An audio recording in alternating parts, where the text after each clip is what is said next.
नमस्कार साथियों, मेरा नाम है संदीप गुसाई। हिमालय की तलहटी में बसे अगोड़ा गांव में आपका स्वागत है, जो डोडी ताल का बेस कैंप भी है। यहीं से करीब 16 किलोमीटर की यात्रा होती है, जो विश्व प्रसिद्ध डोडी ताल लेकर जाती है। इस गांव में बहुत बड़ी संख्या में होम स्टे खुल रहे हैं और उन सभी होम स्टे को हम एक्सप्लोर करेंगे, बताएंगे आपको कि रहने की क्या व्यवस्था है। हमारी होम स्टे सीरीज़ को अगर आप सपोर्ट करें तो हमें काफ़ी मदद मिलेगी, क्योंकि हमें पूरे उत्तराखंड के जो अलग अलग गाँव के कल्चर, कस्टम, रहन सहन, फूड, फैसिलिटी, इन सब को आपको दिखाना है। और इसके लिए बजट की भी ज़रूरत है, ताकि हम तमाम गाँव की जो कहानियाँ हैं वो लेकर और उनके होम स्टे की कहानियों को लेकर आपके बीच आएँ।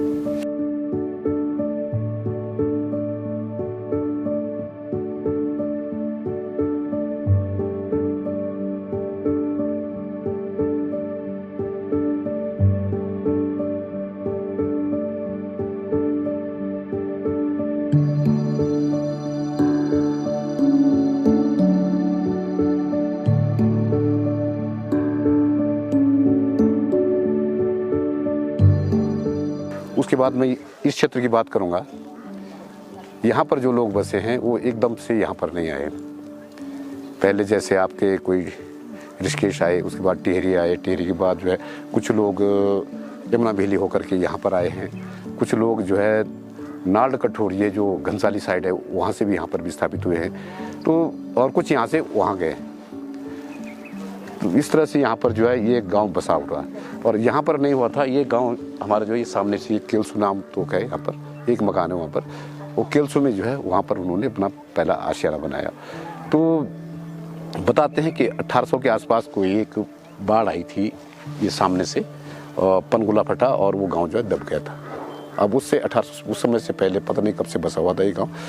तो वहाँ से ये जो हमारा गांव है, ये उस समय जो है ये हुआ करती थी, जैसे खेत हैं, खेत में छानियाँ हुआ करती थी। और दुसदासड़ा गांव है, वो भी जो है खेत हुआ करते थे। और इस टाइप से उधर भंकोली है, गजोली है, नौगांव है। तो उसमें चरागाह जैसे पशुओं के लिए, क्योंकि यहाँ तो और कुछ साधन था नहीं।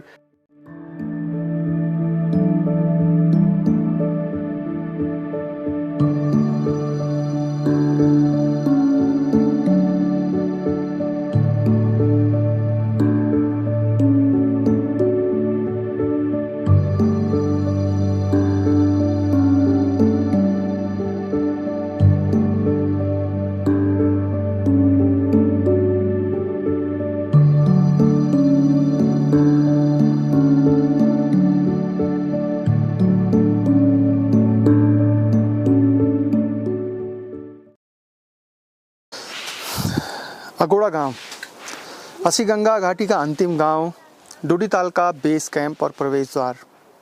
समुद्र तल से इस गांव की ऊंचाई है 2250 मीटर। यूँ तो इस गांव में लगभग 1 दर्जन होम स्टे हैं, तो इन्हीं में से कुछ होम स्टे के पूरी डिटेल इन्फॉर्मेशन और उस पूरे गांव की इन्फॉर्मेशन आपके लिए लेकर आए हैं, ताकि भविष्य में जब भी आप डोडी ताल का ट्रैक का प्लान करें तो आपके पास पूरी इन्फॉर्मेशन हो कि कब जाएँ और कैसे जाएँ और कहाँ रुकें।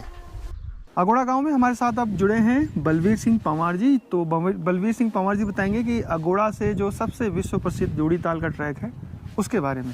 बलवीर जी, कैसे आप लोग कराते हैं ट्रैक? सर, हम 5 दिन का ट्रैक कराते हैं। और हम मतलब देहरादून से अगोड़ा, अगोड़ा से डोडी ताल, या बीच में मांझी एक जगह है वहाँ रखते हैं।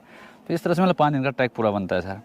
हम एक ट्रैवल से जो ट्रैकर होते हैं उनसे हमारा जो पैकेज होता है वो 12,500 रुपये का होता है सर। एक देहरादून टू देहरादून नहीं, उत्तरकाशी टू उत्तरकाशी सर। अच्छा, मतलब अगोड़ा मानो आप। हाँ जी, यहाँ तक आना है, उसके बाद हाँ जी, यहाँ से स्टार्ट सारी जिम्मेदारी जी जी जी सर। अच्छा, ट्रैक कितना खूबसूरत है इसके बीच में। ट्रैक में आप ये बोलेंगे कि 1 किलोमीटर चलेंगे तो आप प्रत्येक किलोमीटर पे व्यू चेंजिंग मिलेगा आपको।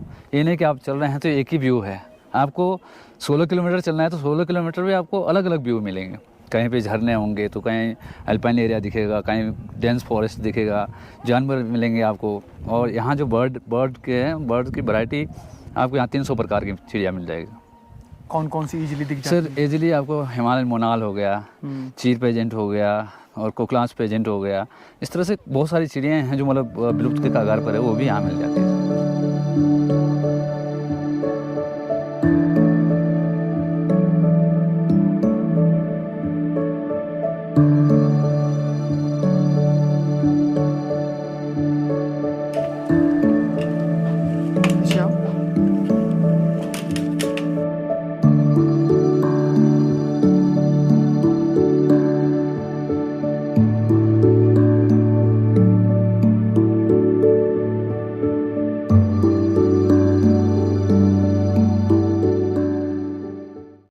अच्छा, एक सवाल आपका, होम स्टे तो बहुत सारे खुल रहे हैं, जी जी लेकिन हम ये देखते हैं कि जिस भी होम स्टे में हम रुकते हैं, जी आसपास का जो एटमॉस्फेयर है, जो वहाँ पर क्लाइमेट है या फिर जो ज्योग्राफी है, जी बहुत कम लोगों को पता होता है। और हाँ। यूथ जो आ रहा है इसमें, जी जी जी उनको बहुत कुछ भी पूछो या गांव की छोटी पुरानी कहानियाँ पूछो, जी जी वो भी वो नहीं बता पाते हैं, वो बस डेस्टिनेशन लेके हाँ, जाते हैं। ये तो हम बोलते हैं सर, कि हम उनको बताते हैं कि एक रूट गाइड मत बनो या रूट ऑपरेटर, मतलब ऑपरेटर मत बनो जो अपना होम स्टे का।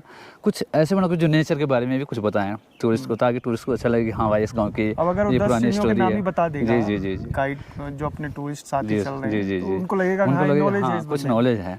और इस गांव में मतलब जो कोई पुरानी कहानी होती है उस तरह से हम सुनाते हैं लोगों को। मतलब हमें काफ़ी तरह से टूरिस्ट को किस तरह से हम अपनी तरफ खींच सकते हैं, इस तरह की कुछ सीखना चाहिए इन बच्चों को भी जो गांव में है। फिलहाल अगोड़ा जो है वो टूरिस्ट विलेज है, जी सर। उसको भारत सरकार ने भी घोषित किया हाँ हुआ है। घोषित किया है जी सर। और फिर यहाँ जो जैसे होम स्टे है, ये भी सरकार की तरफ से योजनाएं चलाई थी और अभी भी चल रही है सर ये योजना, कि इससे जैसे कोई फ़ायदा उठा रहे हैं तो फ़ायदा उठाने के साथ साथ टूरिस्ट को भी यहाँ बढ़ना चाहिए, ताकि सोचे हम कि फ़ायदा उठाए। अच्छा, केवल अगोड़ा से हम डोडी ताल ट्रैक ही कर सकते हैं या कुछ और भी है नहीं, कुछ आसपास? सर अगोड़ा से आप दयारा बुग्याल जा सकते हैं हम्म, और यहाँ से हनुमान चट्टी यमुनोत्री भी जा सकते हैं दरुआ पास होते हुए। फिर एक नज़दीक हमारे पास यहाँ ये गुलाबी कांठा है, जो बोलते हैं गुलाबी कांठा है, ये भी इसका है। रूट हनुमान चट्टी निशनी गांव जी से जी भी जी है। निसनी गांव से भी आता है सर। वो निसनी गांव से यहाँ आता है, हम यहाँ से वहाँ जाते हैं, एक ही टॉप है सर वो गुलाबी कांठा है। फिर यहाँ से एक मुदगताल है, वहाँ जा सकते हैं, स्यारी टॉप जा सकते हैं। और मुदुक ताल कितना है यहाँ से? मुदगताल यहाँ से 10 किलोमीटर होगा सर, ये बात सामने पे 10 किलोमीटर पे। कितना बड़ा ताल है? ताल तो छोटा ही है सर।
मतलब आसपास काफी कुछ है। हाँ काफ़ी कुछ है सर, मतलब देखने लायक, मतलब व्यूज देखेंगे आप, पिक्स दिखाई देंगे आपको, बंदर पोंछ, काला नाग, और इधर आपको द्रौपदी का डांडा, श्रीकंठ वगैरह सब दिखाई देते हैं सर वहाँ से। और ये सितंबर 15 के बाद इसका पीक सीजन जी, है, जी, और जी। एक पीक सीजन उसका आता है मार्च, अप्रैल अप्रैल मई। मई में। हाँ, जी जी जी तो ये 2 सीजन है जब आप यहाँ आते हैं। एक तो आप अप्रैल और मई में आ सकते हैं, उस समय आपको हिमालयन पीक्स भी दिखेंगी, मौसम बहुत प्लीजेंट रहेगा। और इस समय भी मौसम बहुत प्लीजेंट रहेगा।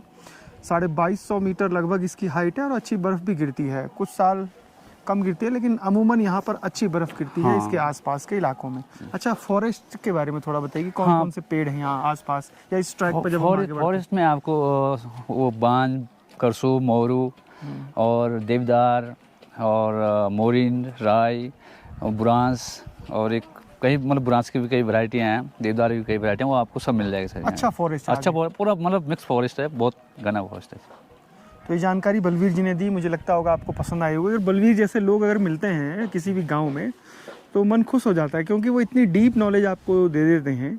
और बहुत सारे गांव में ऐसे भी हैं जिनको केवल ट्रैक वो लेके जाते हैं, ज़्यादा नॉलेज नहीं होती। तो बलवीर जी से लोगों को सीखना चाहिए, खासतौर पर उन यूथ को, कि आप जितनी जो नॉलेज अपने पास रखेंगे उतना ज़्यादा आप गाइड के रूप में या जो स्थानीय लोगों के रूप में आप जो टूरिस्ट हैं उनको जानकारी दे सकेंगे।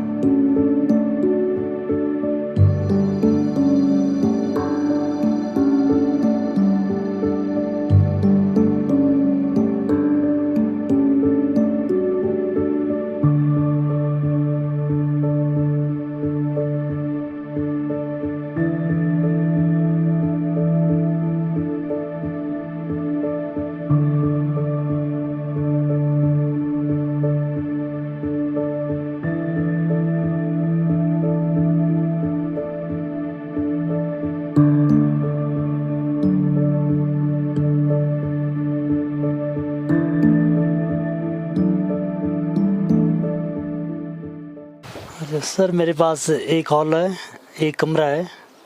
हॉल में मतलब 2 आदमी रह सकते हैं और वो जो बगल में कमरा है उसमें 1 आदमी रह सकता है, और नीचे 4 कमरों में बंक बेड है, उसमें एक आदमी सोने की व्यवस्था है सर।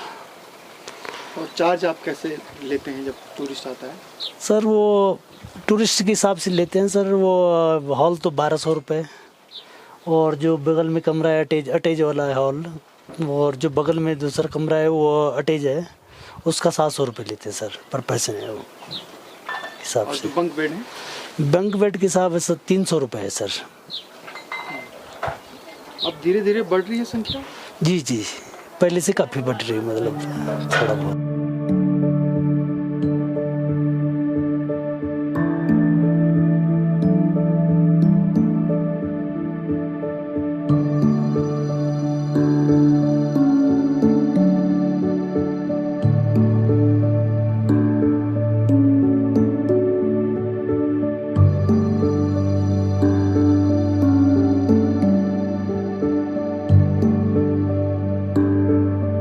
शाम को जब कल हम यहाँ पहुँचे थे तो गांव में खेत में शाम के समय भी लोग काम कर रहे थे, और आप भी लगातार शाम रात होने तक काम कर रही थी। आप अब काम नहीं करूँ तो हम खाना कहाँ से खाना था? क्या कर रही थी? अब ये जो राजमा है उसको ठीक कर रही थी? ठीक करी थी उसको। अच्छा, खेती बाड़ी में आप लोग क्या क्या हो जाता है? क्या हो जाता, राजमा भी, और चौलाई भी, आलू भी। तो आजकल अब ऐसे जमाना आ गए कि कुछ भी नहीं हुआ है। जंगली जानवर दिक्कत? जंगली जानवर सब कर देते, जंगली जानवर हम्म। कुछ भी नहीं होता। खाना बहुत टेस्टी बना था, खीर और रायता। आपका शुभ नाम क्या है? सुरेश देवी। तो सुरेशी देवी हैं, और जो होम स्टे के ओनर हैं उन्हीं की धर्मपत्नी हैं। तो ये होम स्टे चलाते तो यही हैं, क्योंकि जब टूरिस्ट बाहर से आता है तो जो सबसे बड़ी जिम्मेदारी है खाने की, तो वो ये संभालती हैं, स्वादिष्ट भोजन। कभी ऐसा हुआ कि बाहर से लोग आए, हाँ, उन्होंने वहाँ जाके घर जाके फ़ोन किया होगा? याद हाँ, करता कोई याद। फैमिली भी आई थी, बच्चे इस तरह के लोग आते हैं? हर कोई लोग। सर हेलो नाम है। अच्छा, अमेरिका से भी आए थे? अमेरिका से आते। वो इनके बेस्ट फ्रेंड बने। देखिए, एक महिला ऐसी भी है अगोड़ा गांव की जिनकी दोस्ती जो है अमेरिका में है, उनके फ्रेंड जो है वो अमेरिका के हैं। तो हम चल रहे हैं। आपका बहुत बहुत शुक्रिया। अच्छा, एक दिन बिताया, एक रात बिताई, अच्छा लगा। अगोड़ा गांव अस्सी गंगा घाटी का एक इंटीरियर गांव है। गांव के लोग बहुत अच्छे हैं। जिस तेज़ी से यहाँ पर होम स्टे खुल रहे हैं, आने वाले समय में ये एक बड़ा सेंटर बनेगा टूरिज्म का, हब का, क्योंकि अब डोडी ताल के ट्रैक की जानकारी धीरे धीरे फैलती जा रही है। अंग्रेज़ों के समय से यहाँ पर ट्रैकिंग चलती थी। LBS एकेडमी के जो IAS प्रशिक्षु IAS हैं वो यहाँ आते थे। तो एक अच्छा ट्रैक है, अच्छा एटमॉस्फेयर है, और ख़ास तौर पे सितंबर, अक्टूबर और मार्च, अप्रैल, मई, इस समय तो यहाँ पे काफ़ी अच्छी संख्या में टूरिस्ट आते हैं।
डोडीताल का अनुभव लाजवाब है, और ये एक ऐसी घाटी है जिसे उत्तराखंड का चेरापूंजी भी कहते हैं, जो पूरी अस्सी गंगा वैली है।